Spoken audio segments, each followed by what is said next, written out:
ta bui thiam la in chunga bia thu khir ta kan tiam ling lu khum turin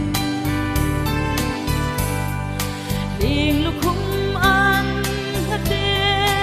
kal palu achu kutinan han benga kisen far zoi zoi ka chandam tu an shuai kalvari lam panin kalvari lam panin ling lu khum an hate kal palu achu kutinan han benga kisen far zoi zoi ka chandam tu an shuai kalvari lam panin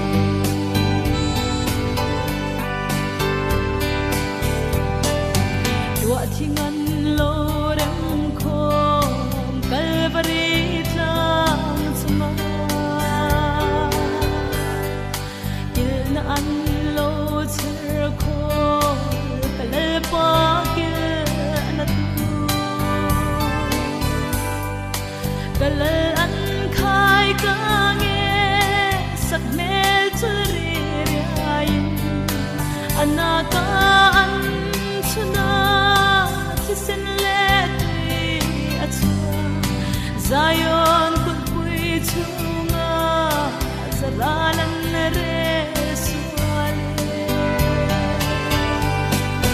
zaralan re suale kalal an khai ka nge sak mel churi anaka an chuna kisen letui achua Zion kun pui chunga zaralan re suale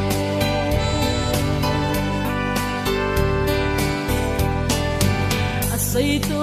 ang khanin chandam tunna tuala atyam to ang khanin chandam tu pangta van mi thiang lim te khiang lir pui ri bum ne rau tha an ron thote pialia za chandam tu sun turin thiang lim ma an le thiang lim ma an le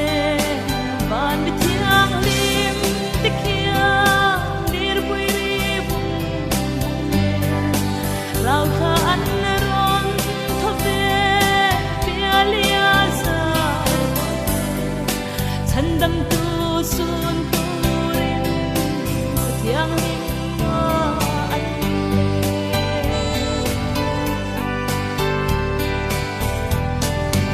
ituar na hianin sual na lo zin ching mitan ron tua me eng par hlia tu na ron lip kyang la eng par siu siam in me la ma ngai na mit tui sur moi